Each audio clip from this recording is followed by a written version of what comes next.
tardes, mi nombre es Víctor Negrón. Yo soy el director de la parte de medicina global para el Hospital de Niños de Filadelfia. Queremos darles las gracias por la oportunidad que nos están dando en esta tarde. Sabemos que todos ustedes están súper ocupados, pero qué bueno que tuvieron un momento para compartir y permitirnos venir a su casa.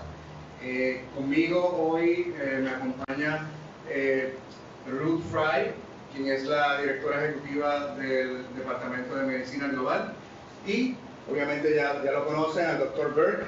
Él estará dando unas 2 charlas en la tarde de hoy. Es un honor para nosotros estar aquí y esperamos poder que este sea el primero de muchas colaboraciones, de muchas oportunidades para compartir. Y Ruth le quiere dar un pequeño mensaje. Good afternoon.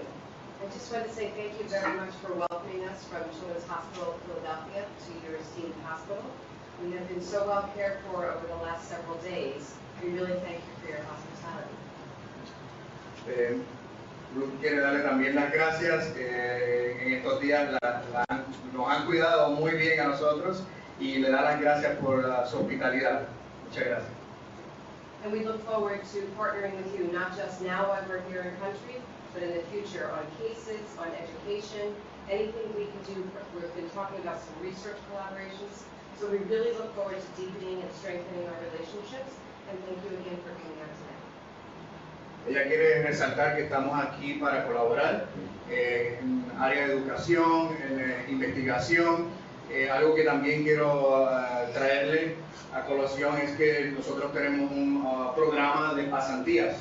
Aquellos que quieran ir a nuestro hospital, que quieran hacer una pasantía por un mes, 6 meses, un año, las puertas están abiertas. Tenemos dentro de nuestro departamento, está centralizado con personal para que los ayuden desde que llenan la aplicación hasta que llegan y se van. Entonces algo bien centralizado, bien organizado, y obviamente pues el estar aquí en esta tarde hace que tengan las puertas abiertas. Bueno, espero que disfruten y que puedan llenarse del conocimiento del Dr. Bird, y obviamente esto es una vía de 2 calles, ¿no? Ustedes aprenden de él y él va a aprender de ustedes. Él sabe traducir los conceptos de cada diapositiva, pero siéntanse bien en alzar la mano, pararlo, si no entienden algo, por favor, para eso estamos acá. Que tengan buenas tardes. Gracias. Gracias. Buenas tardes, mi nombre es Jeff Bird. Por favor, perdóname mi horrible español agregado. Yours is much better than mine. Her English is better too. Thank you all very much for allowing us to join you this afternoon. It's a great pleasure and honor. We're going to talk this afternoon for a few minutes on handover communication between the OR and the ICU.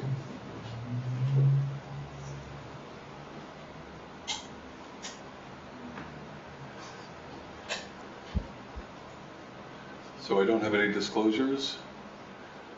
The early postoperative course is affected by what happened in the OR, and more importantly, or as importantly, what happened before the operating room. And understanding the preoperative course, operative course, and knowledge of patterns of recovery provides critical guidance for early postoperative management. And that's only achieved by having a shared understanding or situational awareness by the whole team, which is critical to optimal outcomes.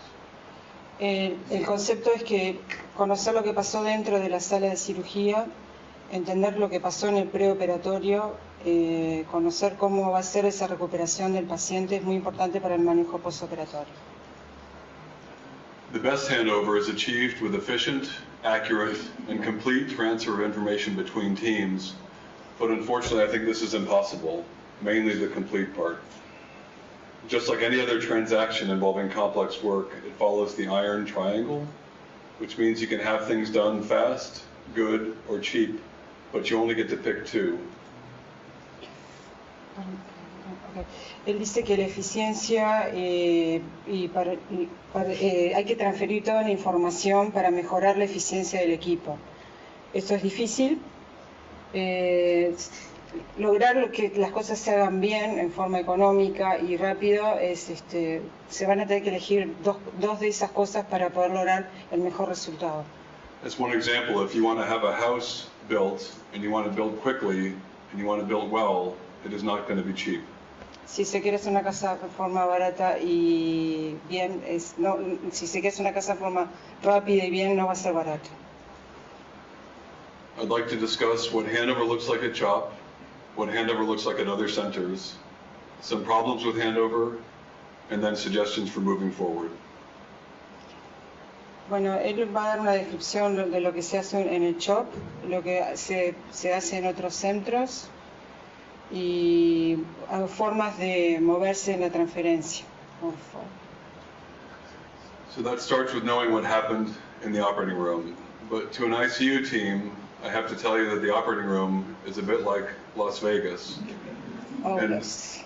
Las Vegas in the U.S. is one of the few places where gambling is legal, where prostitution is legal, and there's a very common saying in Las Vegas. En Las Vegas la prostitución es legal, ¿qué más? El juego, la prostitución. What happens in Vegas stays in Vegas. Lo que pasa en Las Vegas se queda en Las Vegas. So what happens in the OR stays in the OR. And that's the same. Lo que pasa en la sala de cirugía, eso lo saben los cirujanos mejor que nosotros, se queda en la sala de cirugía. So it really starts before the OR, and it's what happened before that handover that's important. So I'd like to talk about how our medical team approaches situational awareness before the surgery, and that starts with our Tuesday morning surgical case conference. This is one example of the document that's sent out to the entire team of the cardiac center, 400 or 500 people, and it's intentionally not meant to be read because of privacy concerns, but it includes a list of all the surgeries for the week, their names, their ages, what the proposed procedure is, who the cardiologist is, the referring doctor, surgeon, and cath doctor. Esta es una lista de planificación donde consta el nombre del paciente, el diagnóstico y un poco también la cirugía, el procedimiento quirúrgico que se va a realizar. Now, our colleagues in Wisconsin actually send out more detail. The surgeon actually sends out how long he expects the case to last, how much time on bypass, and the expected ICU course. But you can see we have too many patients for each surgeon to be sending that out to 600 people.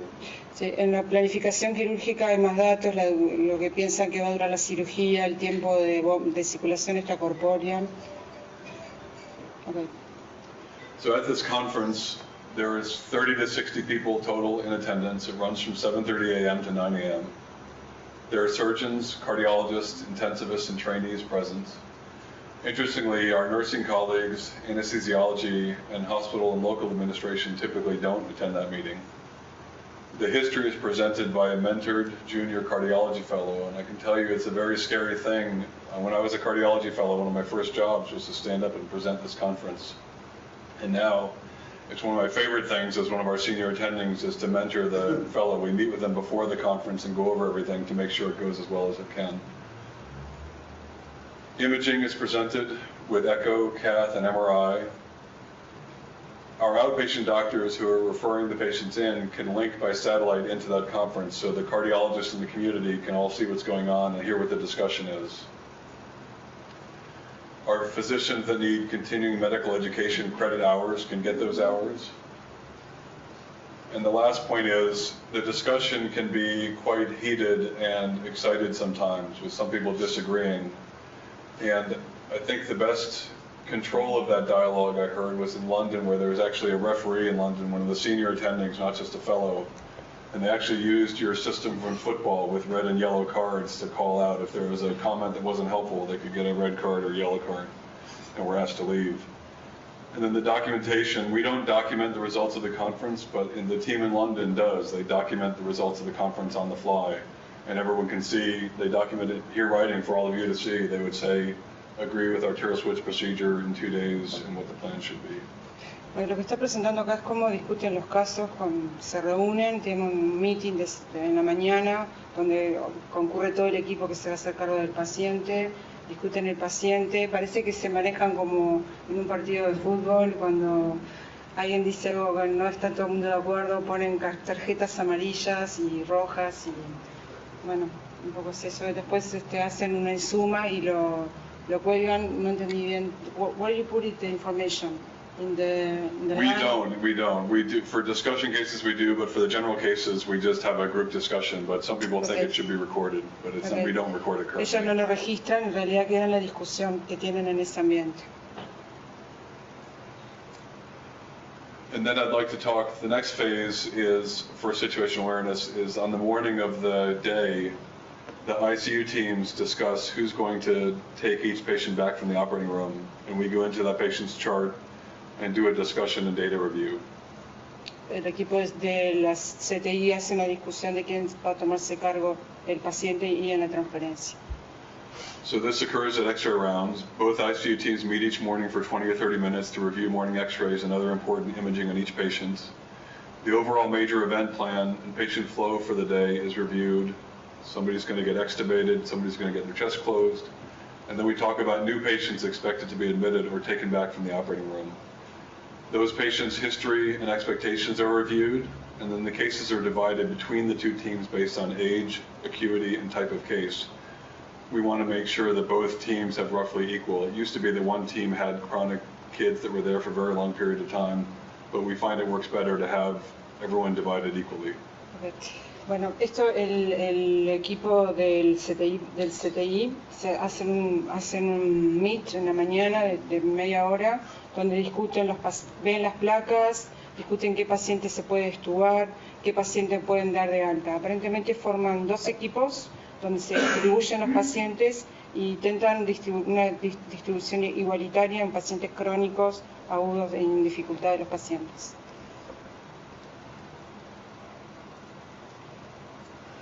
The next phase of awareness is that when unexpected events occur in the operating room, there are updates and discussion with a role we call our liaison nurse and with the CICU charge nurse. And I'd like to go into our liaison nurse role because I think that's a critical way our whole team maintains awareness of the operating room.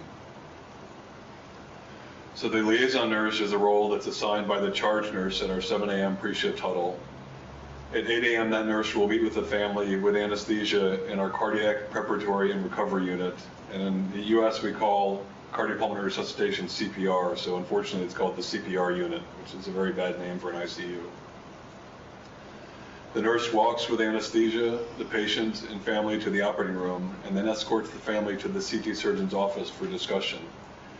There's typically a period of time when our surgeon is not there, but it gives the opportunity for the nurse to know the family very well, to talk with the family about their concerns, their anxieties, their hopes and expectations.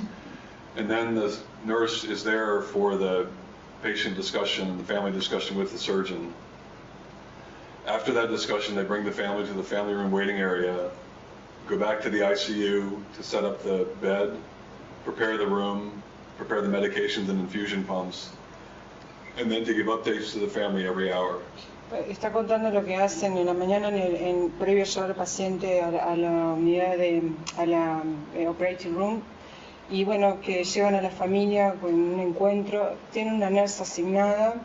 Esa nurse lleva al paciente y a la familia a un meeting con el cirujano donde discuten un poco el caso. Se vincula mucho la nurse con la familia de la paciente para sacarse dudas.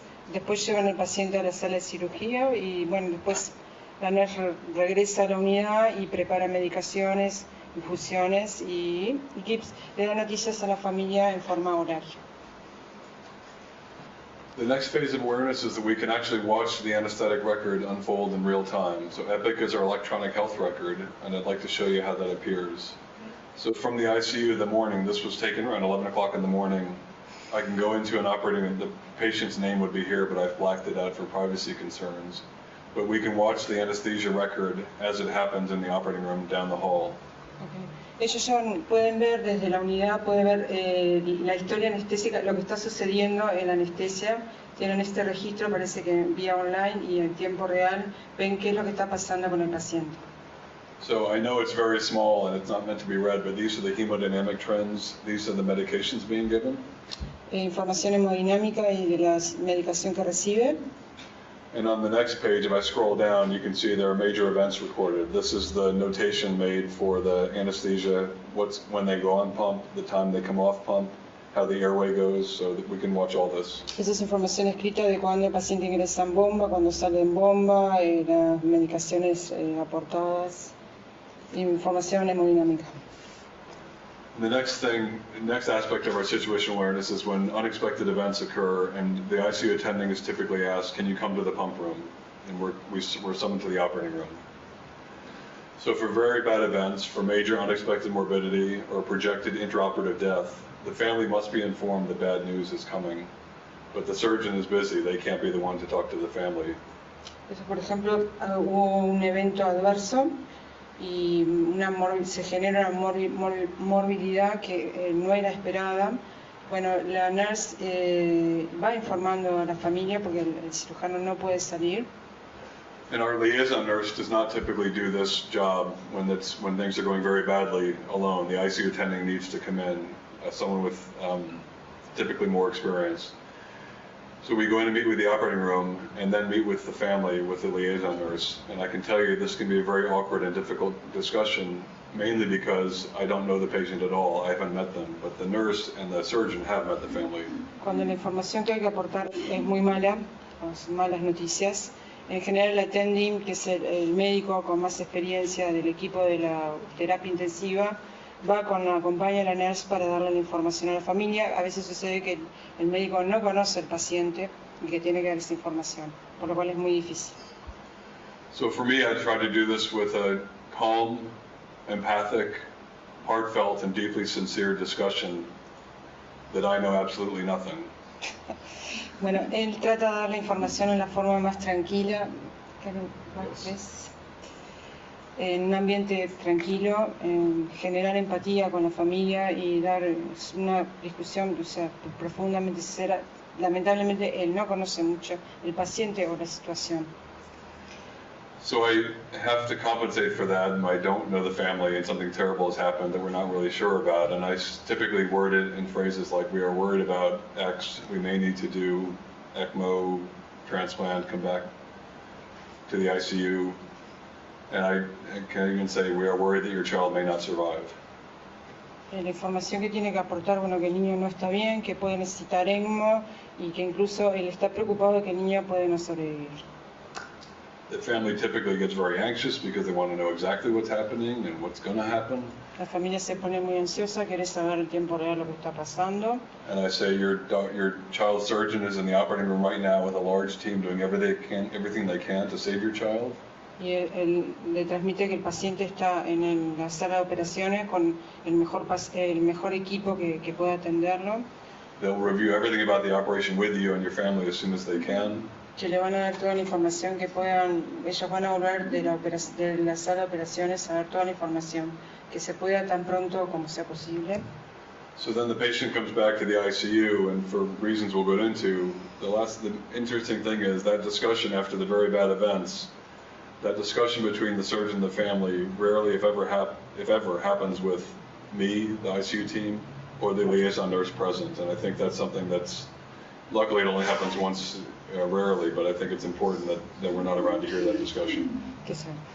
Parece que pasa todo lo mismo en todos lados. El cirujano raramente puede hablar con la familia. En general el que transfiere la información es el equipo de la terapia intensiva y esta nurse que es la que se encarga del seguimiento del paciente. So we'll move from the very bad exception events to this is more back down to the routine events, and there's an overhead announcement. They're rolling back. Bueno, no te entendí. So we're moving from the critical events, the Yes. unusual, to we're back talking about what regularly happens all the time. Bueno, eso no le entendí mucho el concepto, pero pasa muy frecuentemente.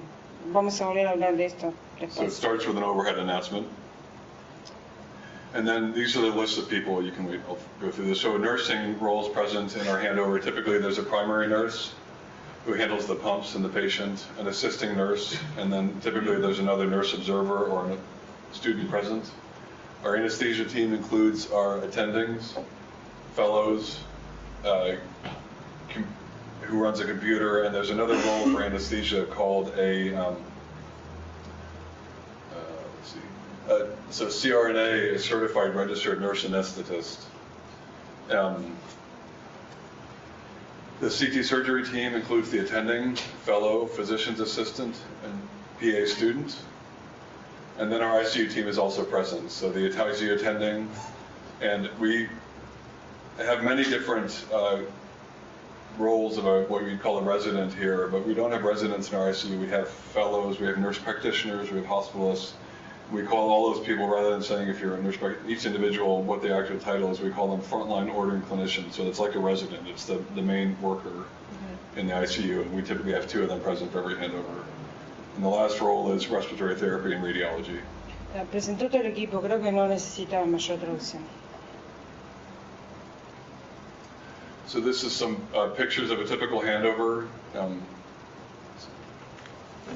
Something to mark. ¿Anything puntero? So here, this is the respiratory therapist is here. This is the patient's primary nurse. Terapista respiratorio, la nurse. The anesthesia consultant is here talking. Consultante de anestesia. This is the ICU consultant. Consultante de la terapia. The anesthesia fellow, the assisting nurse, and 2 frontline providers here. Y esos son los residentes, serían fellow residentes, los dos últimos. In a different view, Dr. Masio, one of our attending surgeons, is here, the consultant surgeon, and then his fellow is present. You see the ICU attending and the anesthesia fellow. Cirujano con su fellow y anestesia. So to give you an example of our timing, I just recorded times and events during a typical take-back of a 3-month-old with tetralogy flow repair. The first steps in our handover are to complete the ventilator connection, get the drips and lines switched over, switch the monitor and chest tube. Es la transferencia de un falot, ven las conexiones de ventilador, las líneas de drips de medicación intravenosa, monitoreo, drenajes de tórax y tal. Yes. And in about 10 minutes, we have a stop where we say, is everybody ready for sign-ups? We know that gives everyone a chance, the nurse, respiratory, everyone, to stop and listen, to be able to pay attention to what the handout is. The CT surgery attending starts our handover with a review of the patient history, intraoperative course, answers any questions, makes care recommendations, and then departs to meet with the family. The anesthesiology attending then talks about the past medical history, the anesthetic course, and answers any questions. Bueno, acá está la información que transfiere tanto el attending de cirugía como de anestesia, la historia del paciente, el curso intraoperatorio, si hay una pregunta, si deja una recomendación y después parte a hablar con la familia. By about 13 minutes, the radiology technician arrives to the portable X-ray machine. The film is exposed. The team reviews the film. Care adjustments are made as needed, changing the endotracheal tube position, adjusting the drain, or placing a new drain. The blood gas data is reviewed, the anesthesia team leaves, and then the ICU team, which includes the staff nurse, ICU attending, and flocks, the frontline ordering clinicians, reviews the information and reviews the plan. Bueno, yo creo que está claro cuando sacan la placa, el tiempo, los tiempos son muy buenos, 13, 18 y 30 minutos para la gasometría y el staff que está atendiendo al paciente. So I'd like to switch gears and now talk briefly about handover in other centers. So this is the hallmark article for handover in pediatric cardiac intensive care, which was by the team from Great Ormond Street in London, written by Ken Catchpole, that made an analogy of handover to the Formula One pit stop or aviation model. And they make a diagram here of a Formula One pit stop where everyone has a discrete role, and a similar map here. I think in Philadelphia, we're not quite as organized in our location of each individual team member, but it gives you an idea of what's been contributed in the literature. Bueno, hace la similitud con lo que sería el cambio de ruedas en la Fórmula 1, cómo el equipo tiene que distribuirse, atender al paciente. Ellos todavía no llegan a eso en Filadelfia. This is one of the figures from their paper where they go on to look at information omissions per handover. The gray bar, is a pre-handover, pre-organized handover domain, and you can see the hash marks are the information omissions after handover, and in most categories, the information omissions went down significantly after the handover, showing that an improved, organized approach was better for the patient. No te entendí mucho. I don't understand. So they looked at information omissions, if something got left out, and okay. After the organized process, much less information was left out. Lleno la información, va llenando la información. sea. So as another example, this group from Ghent in Belgium showed that implementing a structured transfer checklist improved data transfer. And as one example, this checklist, I know it's hard to read, but includes an organized approach to making sure we convey all the information at handover. Esta transferencia tiene toda la información que se debe requerir en la transferencia del paciente. Preoperatorio, ventilación, catéteres, cirugía, pacemaker y medicación. I'm being intentionally brief about that because, in fact, in 2016, a meta-analysis was done of a bunch of different handover protocols. And here's the bottom line. I know this is very difficult to read, but I just want to assure you that in reviewing 4,500 articles, 36 articles met criteria for the meta-analysis, and most of them attribute to you all in this field and to others in the field of post-op heart surgery. Most of the articles describing excellence in handover are from the field of pediatric heart surgery, which is fantastic. And this looks at domains of improvement on 36 different articles and showed that in all, we're looking at improvement with handover in many different domains. And it's a testament to this field of heart surgery. Este es un metaanálisis que muestra muchos trabajos, 4.500 artículos desde el 2015, que van mostrando las mejoras en las transferencias. Every one of these papers has their own checklist, their own diagrams, and if you're interested, I would encourage you to go to this article, but we don't have time here. Cada uno de estos artículos tiene su propio protocolo de transferencia, su checklist, pero no hay tiempo para mostrarlo.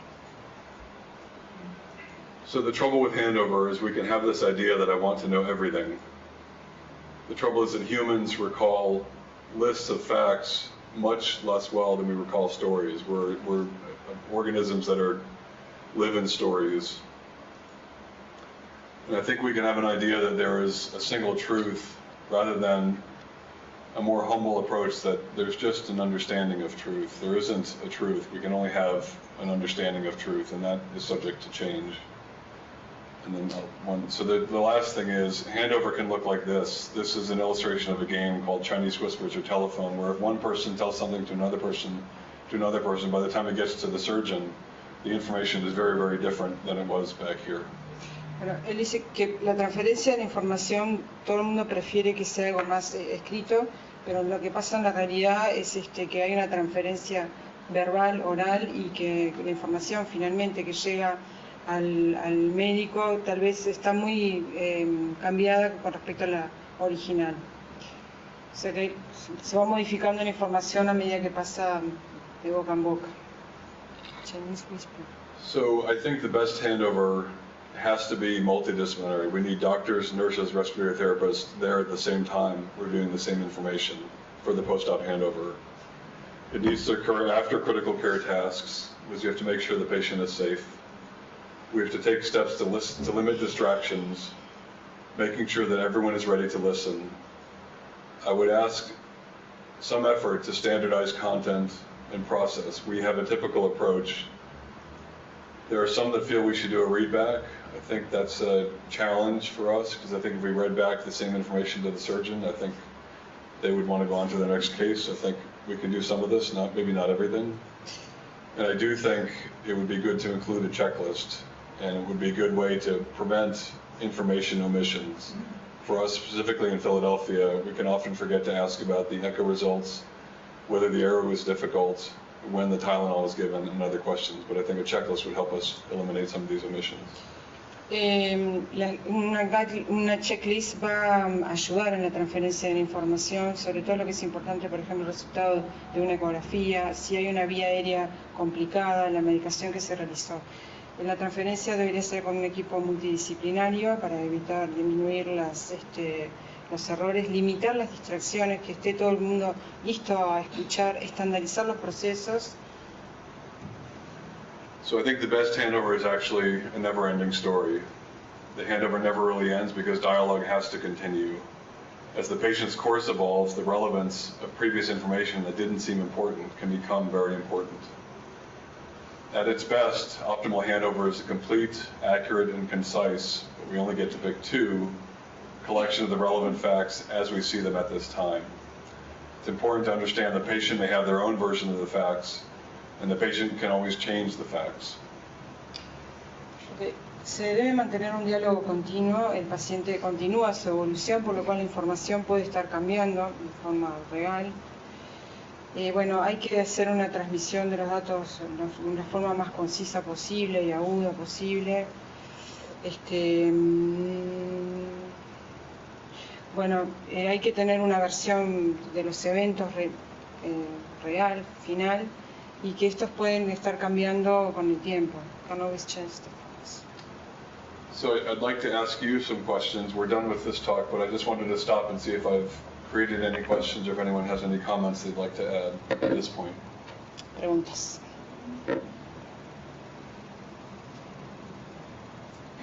Okay.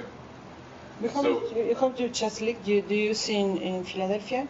Do you have it? We don't use a checklist at this point. Oh, you don't use it? No, I think the main reason we don't use a checklist is because if there's ever a problem in the ICU or in the hospital now, the first 10 solutions are a checklist. So right now our teams are getting checklists like crazy.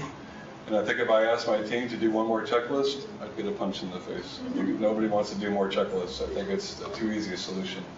I think we need to wait. We'll get there eventually, but we don't use a checklist. Ellos no usan checklist. So this may seem like a silly question, but I'd like to ask how many people in the room, just with a raise of hand, would think it important, and I would imagine you typically do this, we do, to have the family fully informed and to obtain consent before planned procedures. Not emergencies, but planned procedures. Very common, yes? Okay.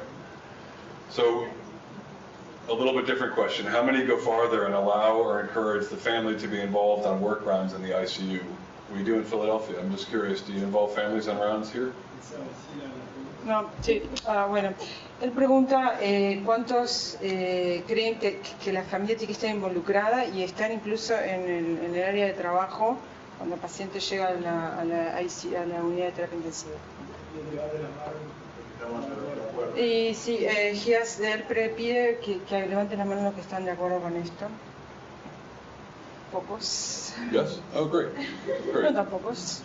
So some don't. Some think it's exclude families on daily work rounds, and I understand why. The family can ask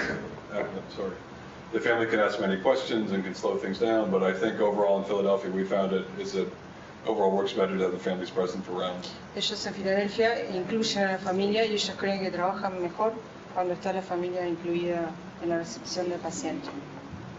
So what do you think about this question? What about including the family in the early postoperative handover? Si incluirían ustedes a la familia en el traspaso en el postoperatorio. ¿Esto es loco, malo o una idea provocativa? Loco? Loco, crazy, Loco, yeah. loco. You like that? I didn't do translation. So we don't do this in Philadelphia, but I wonder if we're not far from this. I wonder if we're not far from families wanting to be present at any point their child is being discussed. Bueno, ellos todavía en Filadelfia no lo hacen, pero ¿qué consideran? Me gustaría la discusión, ver qué ideas hay. Yeah.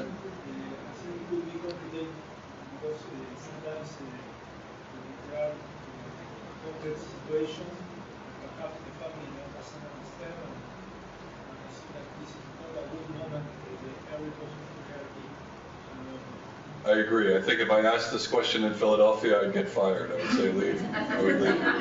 But I also point out that and I didn't ask this question of you all, but for cardiac arrest events, when the patient is coding, we used to tell the family to go away. Now we don't. We have the family stay while we're doing the CPR on the patient during the code. The family stays when you... Family stays okay. for codes. In all of our ICUs, the family stays for codes. And I think if they're staying for codes, it's hard to see they're probably not far from staying for the postoperative handover. Bueno, la familia en Filadelfia se queda incluso cuando ellos están haciendo la reanimación, pero no. But the family is not when the patient is coming from the operation room. I understand well.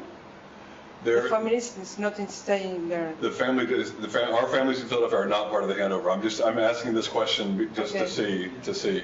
They're not part of the handover, okay. But they are present for CPR. Okay.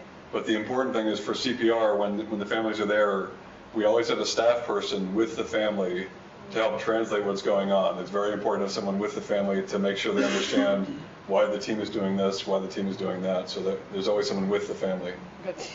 La familia no está presente cuando el paciente hace la transferencia desde el block, pero sí está presente, por ejemplo, cuando tiene un paro en la reanimación, el equipo del staff va explicándole a la familia lo que se hace para que comprenda todo lo que está pasando.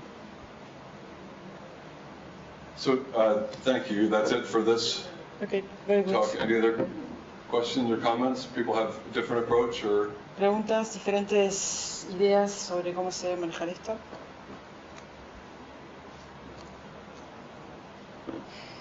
So, in the future, are you seeing... Enrique.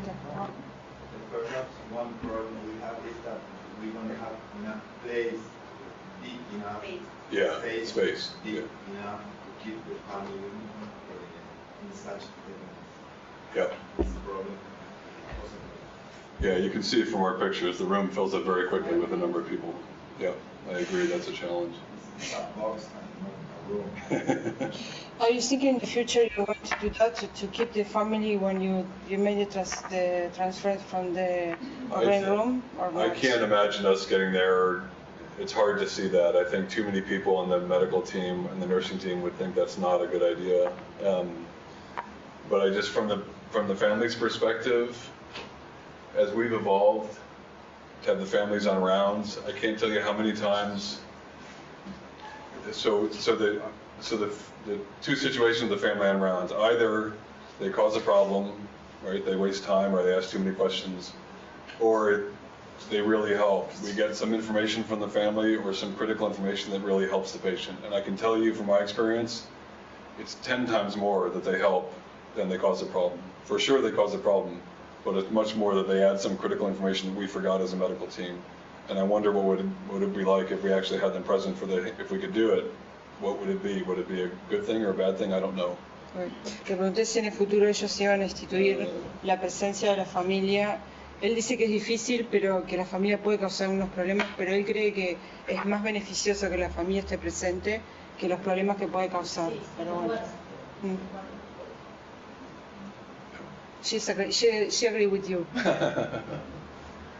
Okay. ¿Una cuestión? ¿Otra pregunta? ¿No? ¿Alguien quiere decir algo? ¿No? Ok, voy a buscar el micrófono. Thank you. Thank you very much.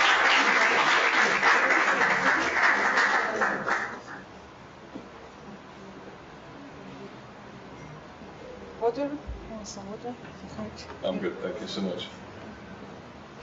We're going in good time. Yeah, It's I think okay. we're good. So we'll do share some more ideas on blood conservation and transfusion. This is a review of general approaches and data and our approach in Philadelphia. Okay. So I don't have any disclosures. We're going to talk briefly about the associated blood transfusion with worse outcomes, techniques and justification for blood conservation, talk about evidence in select high-risk populations, and then some suggestions for a path moving forward. Yes, entender la asociación entre transfusiones de sangre y peores outcome. Outcome es evolución. Bueno, cómo se debe conservar, las técnicas y la justificación, cómo seleccionar pacientes de alto riesgo y, bueno, sugerir vías de algunas soluciones. So it's long been recognized that there's a compelling rationale for red cell transfusion to improve oxygen carrying capacity, oxygen delivery, and better hemostasis. But that all comes with an increased risk of transfusion-related lung injury, immune modulation or immune system changes, cellular hypoxia, infections, and other morbidity. Hay una creencia que la transfusión de glóbulos rojos mejora la capacidad de transportar oxígeno, del delivery de oxígeno, y mejora también la hemostasis. Pero hay que tener presente que con los riesgos de la transfusión, que es la injuria pulmonar, hay una alteración en la inmunomodulación, puede generar hipoxia celular, las infecciones y otras morbilidades. So since the early 2000s, there have been many publications describing the association of transfusion with poor outcomes in adults. We use leukocyte reduction filtration in Philadelphia, but without that, there's potent inflammatory cascade activation. And in adult transfusion recipients, many articles have outlined increases with infection, morbidity, mortality, length of stay, and cost. And that's all resulted in guidelines written in 2007 and 2011 from the STS. Bueno, muchas publicaciones describen la asociación de pobres pronósticos en los adultos, sin la sangre que no se filtra o se hace una reducción leucocitaria, es un potente activador de la cascada inflamatoria. Las transfusiones en adultos han visto que se incrementan las infecciones, la morbilidad, la mortalidad y prolonga la estadía hospitalaria y los costos.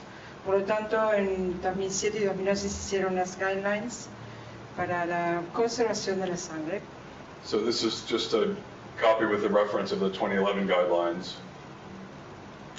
And this update included major areas of revision for management of dual antiplatelet therapy before operation, use of drugs to augment red cell volume or limit blood loss, use of blood derivatives including FFP, factor 13, leukoreduced red cells, plasmapheresis, recombinant factor 7, antithrombin 3, and factor 9 concentrates.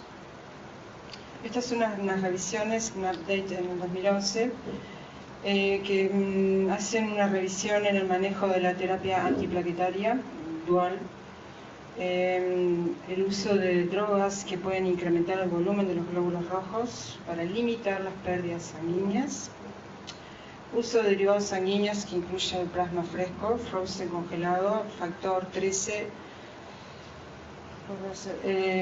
transfusiones de glóbulos rojos con leucorreducción, plasmaféresis, factor 7 recombinante, antitrombina 3. Estos son todos factores que se pueden usar para limitar la necesidad de transfusiones sanguíneas. Other domains discussed in the guidelines were changes in the management of blood salvage, use of minimally invasive procedures to limit bleeding and blood transfusion, recommendations for conservation related to ECMO and perfusion, use of topical hemostatic agents, and then new insights into the value of team interventions, so actually teamwork training for blood products. Dentro de estas updates, bueno, hay cambios en lo que es para conservar la sangre, usar procedimientos mínimamente invasivos para limitar el tiempo de sangrado perioperatorio, recomendaciones para conservar la sangre cuando el paciente va a circulación extracorpórea, usar agentes hemostáticos tópicos, y hay nuevas investigaciones en el valor de intervenciones para el manejo de la sangre. So I'd now like to review some of the pediatric literature on transfusion and what's out there for transfusion outcomes. So this is a paper from the group in Boston from 2011. The actual patients were from a single year, January to December 2003. They looked at 800 patients after bypass, not on ECMO, and they evaluated the length of stay compared to the volume of red cells transfused in the first 48 hours in the ICU. And they divided the patients into three groups: those needing no transfusion, a low transfusion requirement, and those getting a high transfusion. Este es un trabajo del grupo de Boston, realizado en el 2003 en pacientes que van a la cirugía cardíaca 802, que no requirieron ECMO, y ellos evalúan el tiempo de hospitalización con la cantidad de sangre transfundida en las primeras 48 horas del postoperatorio. Generan tres grupos: los que no se transfunden, los bajos con bajo volumen, menos de 15 litros kilo, o high volume, más de 15 litros kilo. So this is the main table for you, but the important features are here.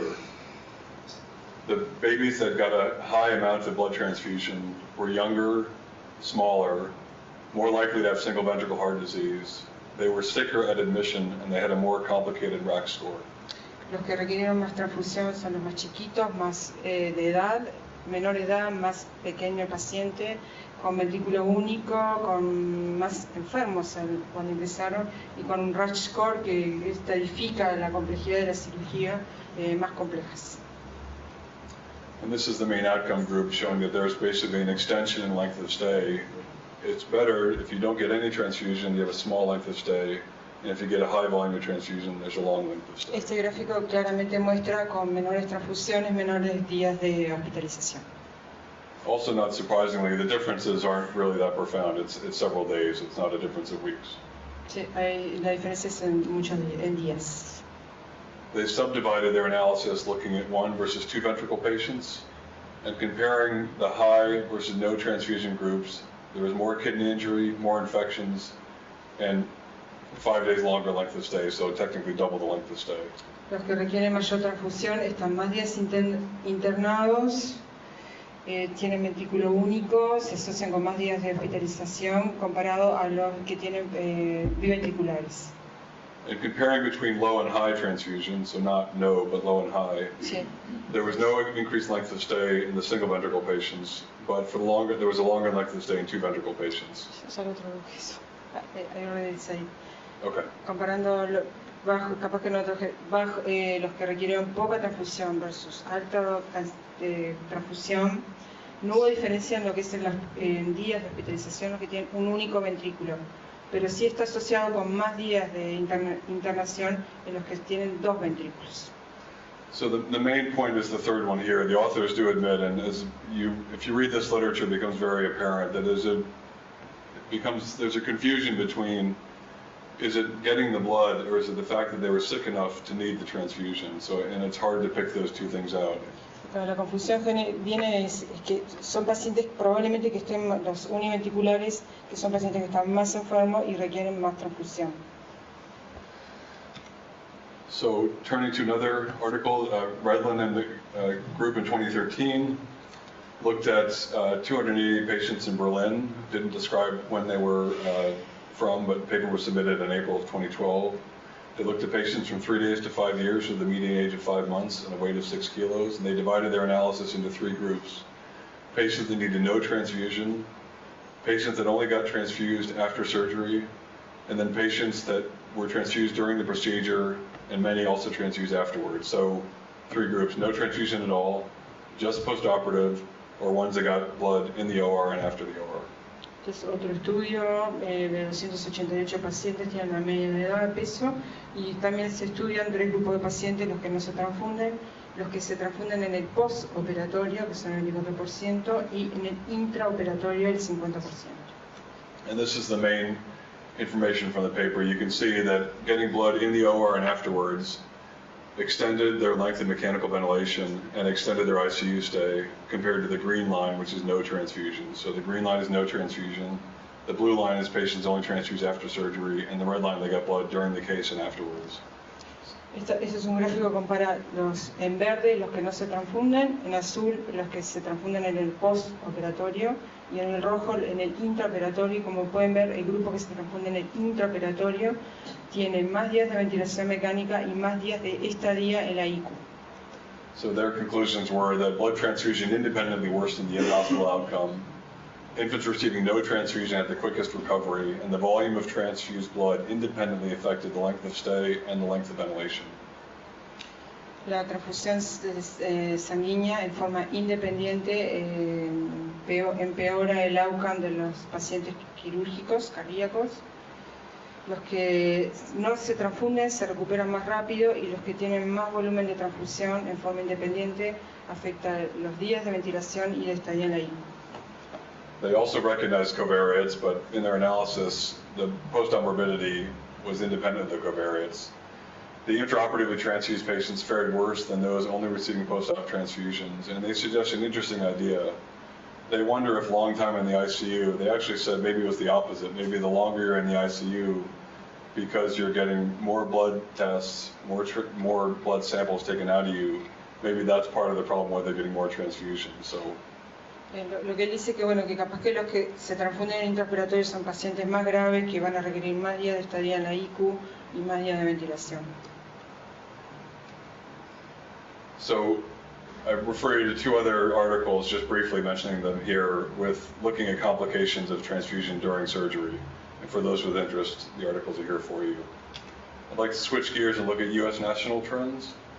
So this is trends using administrative data among 43 hospitals in the U.S., looking at charges for red cells. Charges would be billing data, so we charge patients to get blood transfusions, of course, it's America. And we looked at those charges in the first 24 hours for 10 procedures for a total of 7,000 cases. And I'm just going to talk about 3 time points, 2005, 2010, and 2014. So 43 hospitals just looking at the billing data, so it's limited data for 10 procedures and 7,000 cases, and we'll look at 3 time points. Bueno, esto es un estudio de 43 hospitales del sistema de información público pediátrico. que evalúa las transfusiones en las 24 horas de postoperatorio y lo compara en 3 periodos de tiempo, 2005, 2010 y 2014. So this graph describes the variability. These are different, the color is blue is 2005, red is 2010, green is 2014, and these are the different lesions, ASD, VSD, AV canal, tetralogy. So the bottom line is, there's great variability and there's been no overall change in practice in that 10-year period. There are more transfusions in younger and more complicated surgery, and there isn't an overall reduction in older and less complicated patients. Bueno, muestra que a pesar del tiempo transcurrido no hay grandes cambios en la práctica, que los que siguen requiriendo más transfusión son los más chiquitos y los que tienen cirugías más complejas, y no hay una reducción en pacientes menos complejos. No,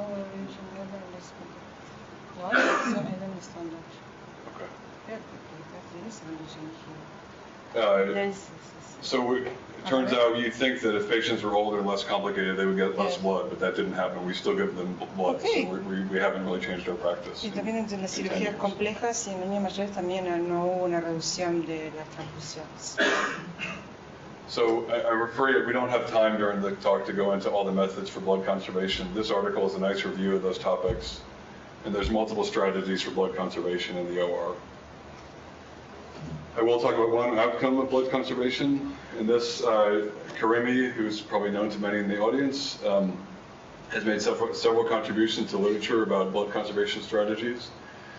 He looks at a division in practice in 168 patients, comparing practice from 2006 to 2008 versus new blood conservation techniques from 2008 to 2010, so 2 years before implementing conservation and 2 years afterwards.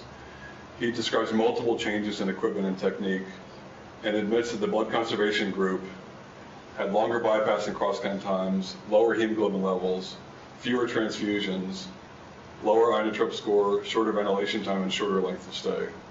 Él muestra cómo, cambiando las técnicas de conservación de sangre, lo que se ha visto que requieren menos transfusiones tanto en el intra como en el postoperatorio, requieren menos inotrópicos, menos tiempo de ventilación y menos estadio hospitalario, a pesar de los tiempos de bombas y todo. And this just looks at the overall changes in practice. So the red bars are the blood conservation group, and the blue bars are the no conservation group. And you can see across all of these dimensions, intraoperative transfusion volume goes down, post-op transfusion volume goes down, inotrope score goes down, ventilator day goes down, length of stay goes down. Está mostrando un gráfico de lo que dijimos recién, que cuando cambian las técnicas de conservación requieren menos transfusiones tanto en el intra como en el postoperatorio, disminuyendo el score de inotrópicos, días de ventilación y días de estadía hospitalaria. And I don't mean to be, also what goes down in the 2 years is from the 2 years before they had 26 complications in 86 patients. And for the 2 years after, they only recorded 2 complications in 82 patients. So many fewer complications. Y también muestra la reducción de complicaciones en los distintos periodos de tiempo con los distintos tratamientos de la sangre, francamente de 26 en el periodo 2006-2008 a 2, 2008-2010. Impresionante. So unfortunately, the limitation of the study wasn't really mentioned is that he's using historical controls before the surgeon comes in, changes the practice, and then everything gets miraculously better. So I worry there may be more things going on than what's described in the paper. El único problema es que este estudio utiliza un grupo de control histórico, ¿no? Lo cual puede haber algunas vías de confusión. Another group in Turkey described 200 infants looking at a change in implemented blood conservation techniques. And their program included education, guidelines, a transfusion log, reducing IV fluid volume, and changes in their bypass circuit design. The number of patients transfused went down significantly from 75 to 59. The number of transfusions per patient was also reduced, and they showed a reduction in duration of ventilation, inotropes, and overall ICU length of stay. Este es otro estudio de un grupo de Turquía que también muestra cómo el manejo conservador de la sangre, educando también cómo disminuye la proporción de transfusiones de 75 a 59, unidades de transfusión por paciente, días de ventilación, de inotrópicos y estadio hospitalario. Y en ICU, perdón. So to take it out of the ICU, I'd like to take it out of the OR right now and go to the ICU. I'd like to talk about blood conservation in the ICU. So this is one example in the literature from the group in Rochester, New York, that looked at patients from 2012 to 2014 that were less than 10 kilos and getting either biventricular or palliative surgery. And they described differences in the conservative transfusion strategy or a liberal transfusion strategy. The strength of this article, these are concurrent groups. This is the group managing at the same time. And for a conservative strategy, they said, we're only going to, for the biventricle kids, we're only going to give them blood if their hemoglobin is less than 7 grams per deciliter and there was a clinical indication. Or for the palliative patients, less than 9 with a clinical indication. The palliative patients were patients with shunts, not palliative as in withdrawal of care, not palliative medicine. Okay. Their liberal strategy was 10 per kilo of blood if their biventricle patients were less than 9.5. So conservative less than 7, Yes. liberal less than 9.5, and palliative less than 9 versus liberal less than 12. So two different thresholds in two different groups. Muestra el trabajo de Rochester, que también en 2012-2014, que muestra dos estrategias de transfusión. Un grupo conservador en el que se transfiende a los biventriculares cuando la hemoglobina está por debajo de 7 gramos por decilitro en los biventriculares y en las cirugías paliativas por debajo de 9 gramos por decilitro, versus un grupo con transfusión más libre, donde se transfunde cuando la hemoglobina está en los biventriculares por debajo de 9,5 y en las paliativos por debajo de 12. Yes. And I'd like to describe one of the challenges with this article, and I can tell you in Philadelphia, if I asked my group to limit their shunt transfusion threshold to 9 grams per deciliter, that's way too low. I think we keep most of our single ventricle patients between no less than 12. I think we would actually transfuse, like we did with the Glenn patient the other day. 12 is the lowest for our palliative patients. We keep them, so these are very, very low thresholds, and this paper wouldn't be possible in Philadelphia. Dice que en Filadelfia él intentó hacer esto, pero no tuvo mucho quórum, que los univentriculares por debajo de 12 gramos los están transfundiendo. A pesar de que él intentó imponer un cambio, no fue aceptado. And it turns out the thresholds were too low for this group too, because the compliance for the biventricle patients was 100%, but you can see they only had 80% compliance for the palliative group, so their own group was transfusing outside the protocol. Okay. But that being said, the conservative group did have fewer transfusions, fewer number of infants transfused, fewer donor exposures, and lower red cell volume, but there was no difference between the groups in admission, daily peak, or mean lactate levels, and there was no difference in clinical outcomes. La conclusión, o sea, que cumplir el protocolo, parece que en los paliativos no hubo tanto quórum, o sea, se cumplió el 79% de los pacientes, los biventriculares sí se cumplió en el 100% de los pacientes. Bueno, el grupo conservador, menos transfusiones, menos exposición de los donantes, menos volúmenes. No tuvieron diferencias en el outcome, en el clínico. Gracias. So just show, this is the two groups. In dark is the liberal transfusion strategy, in the white is the conservative strategy, and there's basically no change, no difference in the admission or discharge hemoglobin. No important difference in the lowest hemoglobin throughout the admission. But the conservative strategy did have a lower hemoglobin overall, and I think there wasn't much difference between the two groups, is the bottom line from this diagram. Bueno, muestra las diferencias y muestra que el grupo conservador tenía un nivel de hemoglobina por debajo del liberal. So I'd like to recommend this review for overall comprehensive blood management and pediatric cardiac surgery, Chillette group, and the analgesia there for you. These are two other articles that I'd like to go into, which is looking at patients with BT shunts and the effect of hematocrit and blood transfusion with outcomes. The references are there. The important thing is these are the same groups. The authors are different, but they're exact same groups. These are two companion studies from a single center. There's a 15-bed cardiac ICU at Arkansas Children's. These two papers looked at patients from 2006 to 2012, and they looked at 89 stage 1 Norwood patients getting BT shunts and Sanos, and Dasgupta looked at 73 patients with a BT shunt, but that's isolated BT shunt, not getting a DKS or Norwood. The Difference in the two groups. Group this paper, the mean age for patients with Norwood were 7 days with a median hematocrit of 46% and a weight of 3.2 kilos. Very high incidence of open chest, 84% at the time. 35% got dialysis. 15% had bloodstream infections and 20% mortality. Dasgupta looked at the groups that were shunts without Norwoods, a little bit older, 9 days versus 7 days, the same weight, but still a fairly high number of open chests, dialysis, infections, and mortality. 20% mortality versus 14% mortality. Acá está mostrando dos grupos de pacientes de una unidad de Arkansas.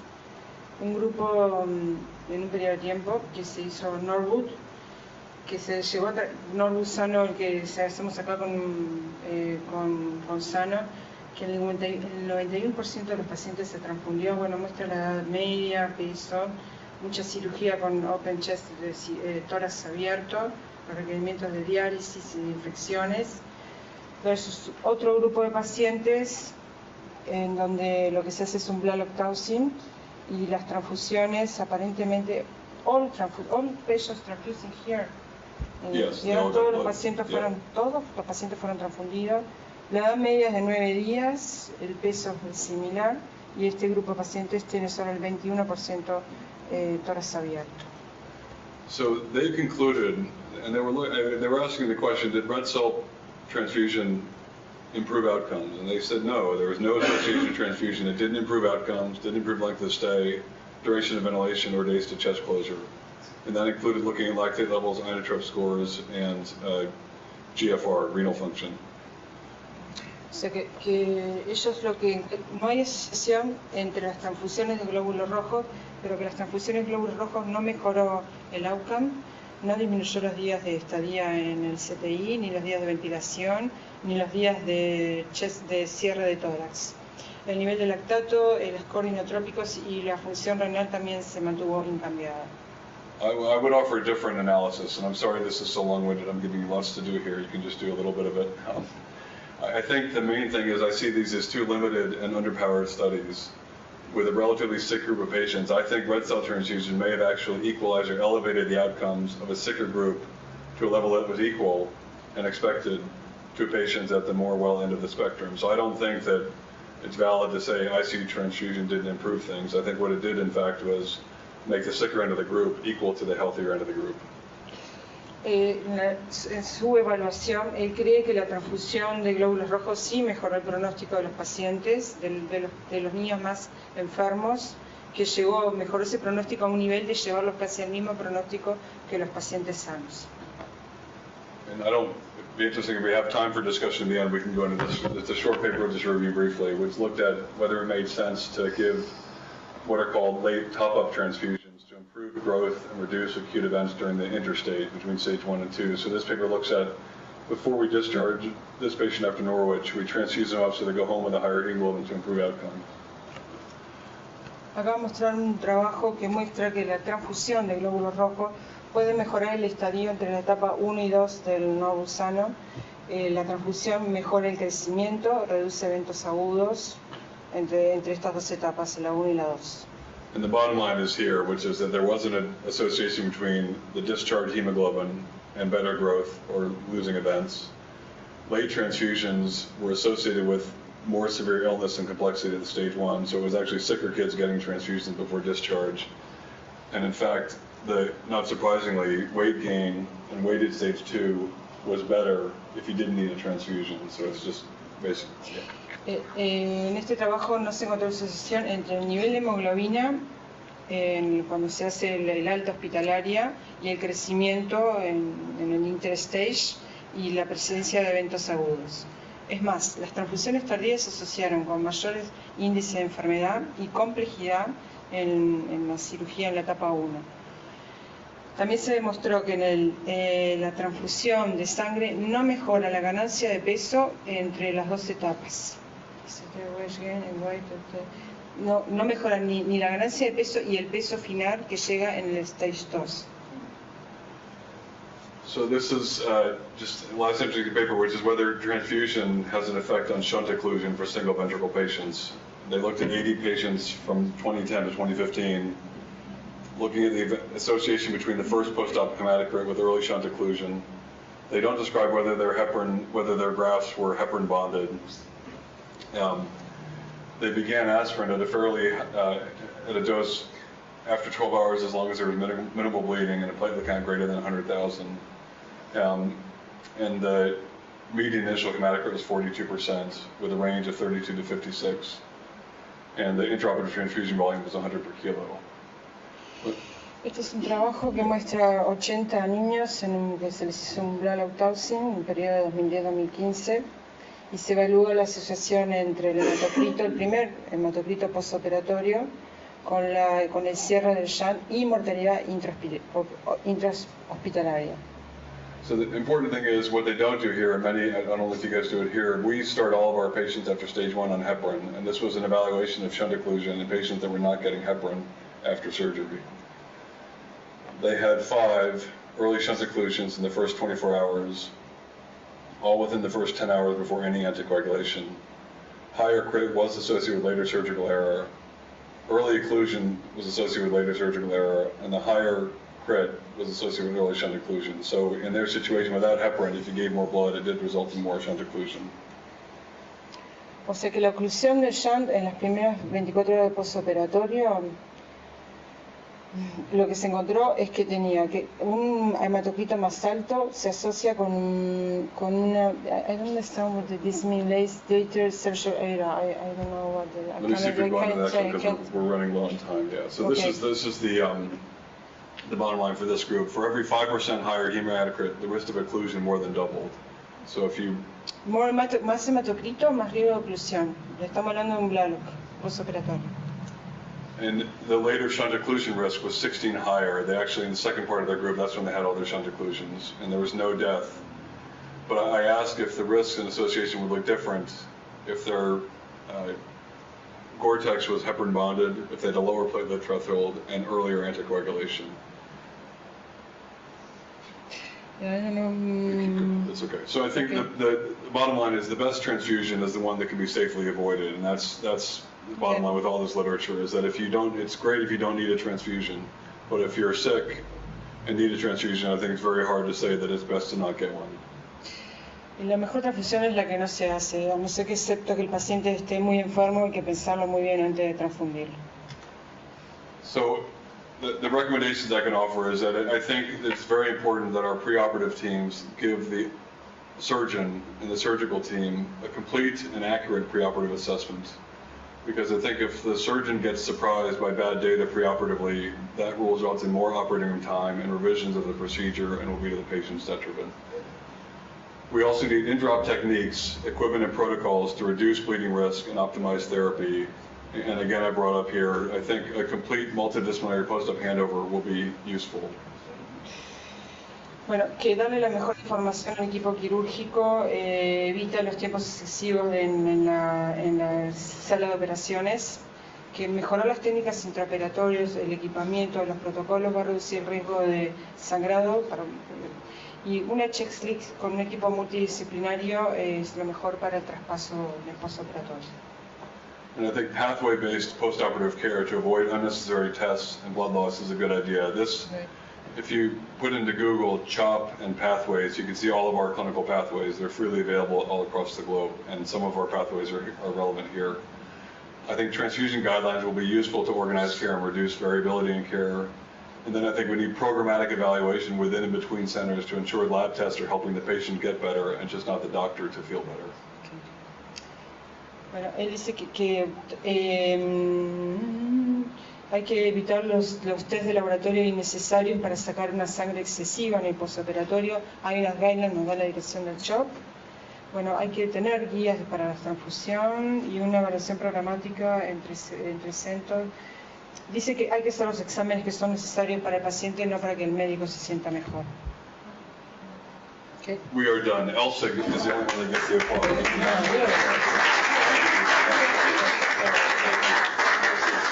It's a very hard job, Elsa. Thank you so much. Yeah. Thank you. Thank you all. Yeah. So could you also let them know that we'll give this to you, but we have all of our pathways online, okay. and this is the email, and that if they wanted to, we have over 140 pathways. that are free for physicians to refer to. Me dan una dirección de chop.edu/pathway, donde hay protocolos y guías para que podamos utilizar todo, que se puede acceder. Yeah. Sí. Yeah. If you just Google CHOP and pathways, it'll come right up. There's over 140 pathways on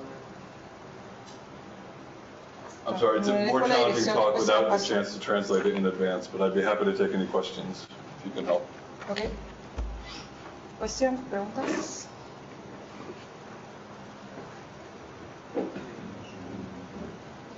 Yeah. Yep. Victor? Thanks.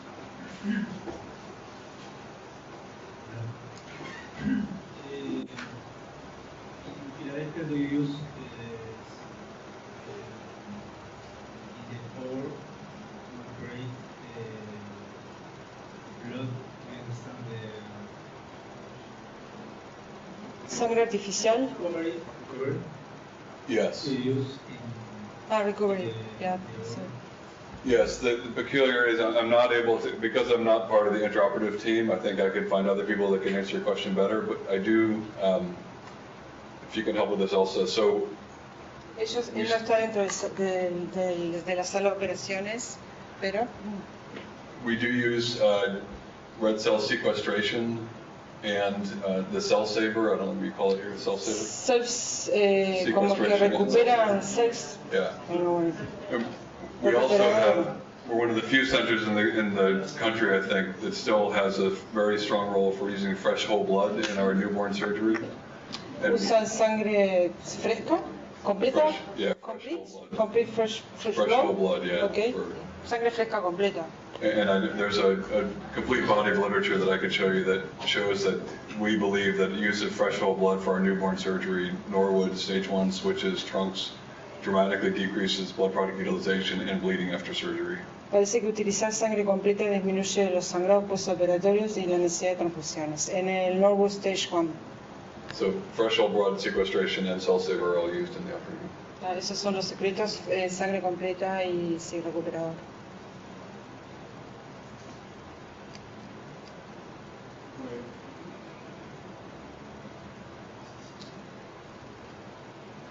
No more questions?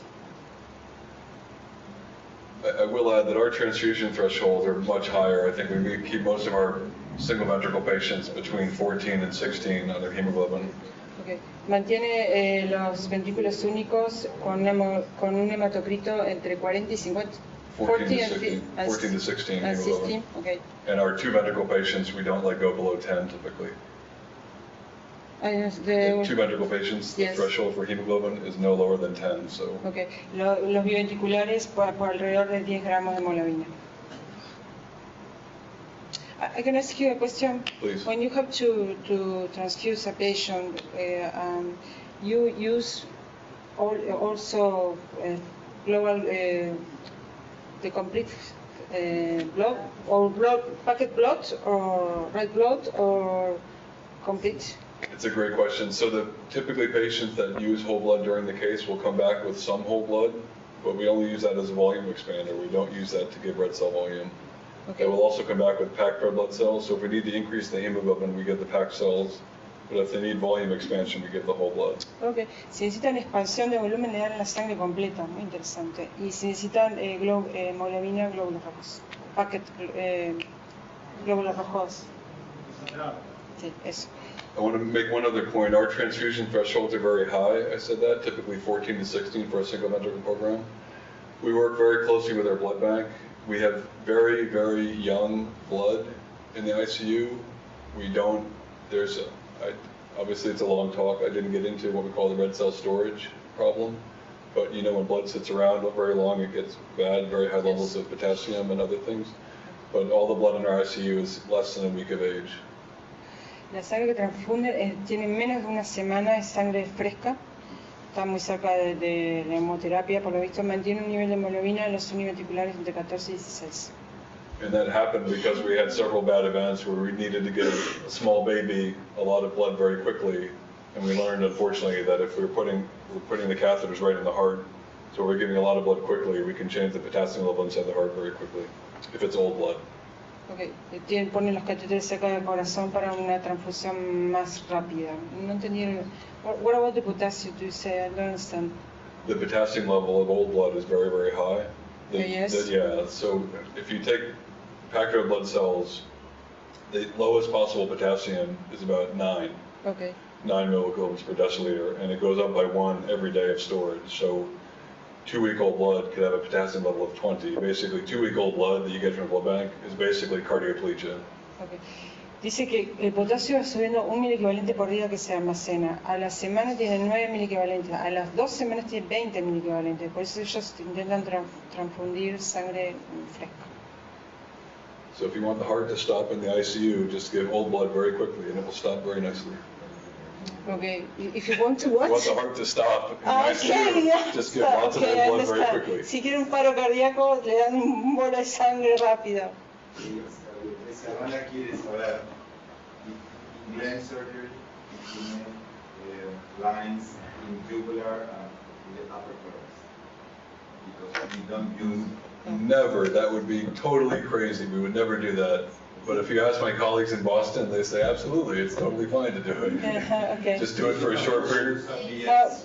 We do it like you in Philadelphia. We don't put lines on the neck. Right. We don't. So in Philadelphia, we don't do any necklines because the surgeons are very worried that the neckline leads to clot in the SVC and the PA. But I can tell you, our colleagues in Boston, it's very common to use a neckline in little babies and in single ventricle Glens and Fontans.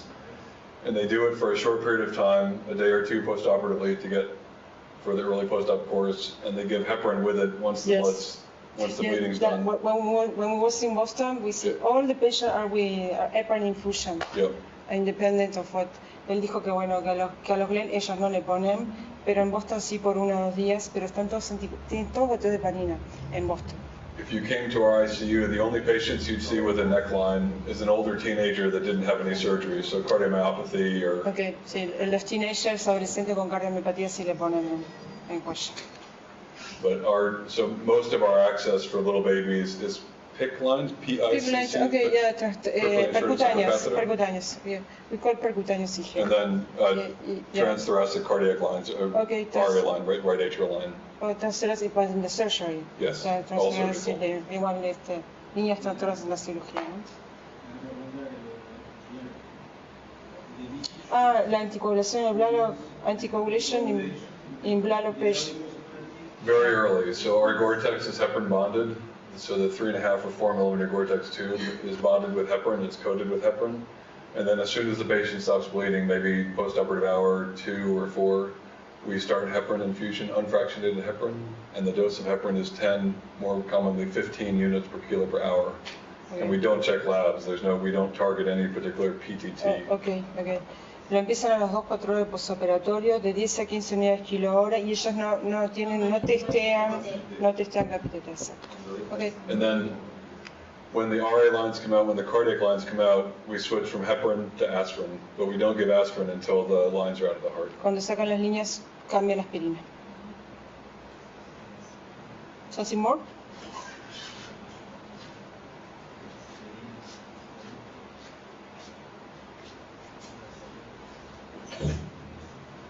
Rafael, ¿tienes una pregunta? No. In Glenn, what do you use in anticoagulation? For Glens and Fontans, we don't typically use any early post-op anticoagulation. What we'll do is when the patient has all the lines out and they start to feed well, we'll start aspirin. Aspirin. Okay. Only aspirin? Aspirin in recovery, but nothing in the early perioperative course. Okay. Aspirina.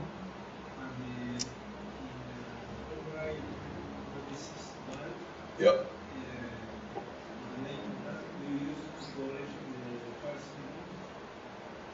Most of if it's a bioprosthetic valve, if it's a tissue valve, they typically go home on aspirin for several months, but no heparin. If it's a mechanical valve, we don't typically put mechanical valves on the right side, but mechanical valves would be early heparin and Coumadin.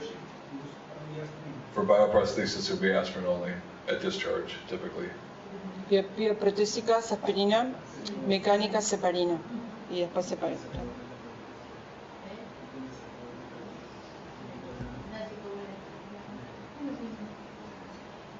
I will, so I have to tell you the truth, if you can help, so, No, what's la verdad? What's true?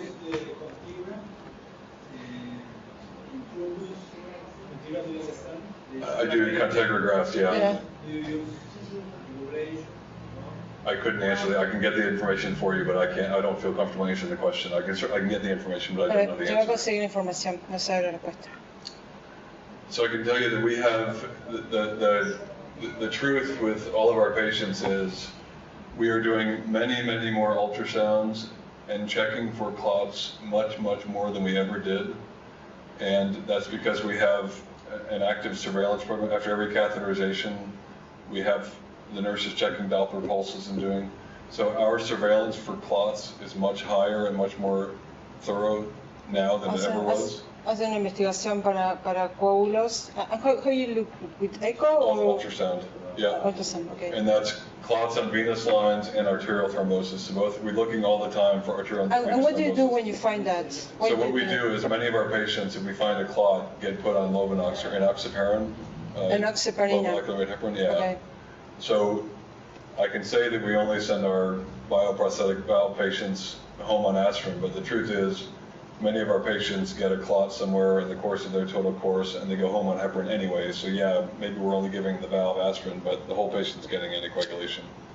But when they have a clot, you put enoxaparin. Yes. And then you send home with aspirin only? Aspirin and Lovenox would be, aspirin and Lovenox for discharge. Ok, está. Cuando si tiene un coágulo lo manda con enoxaparina y aspirina o cosas. Si no tiene nada, aspirina solo. It's just the point that we do a lot more active surveillance for clots now than we ever did Ok, before. son más activos en la búsqueda de coágulos. And for that reason, many of our patients go home on Lovenox. Ok, por eso muchos pacientes van a la casa con enoxaparina. Something more? You made me work. I know, you've worked harder than I did, for Okay. sure. No, those things. Thank you all very much. Okay. This is in Brazil. That is in Brazil, no? No. Thank you all. Thank you very much. Thank you. Really appreciate it. We have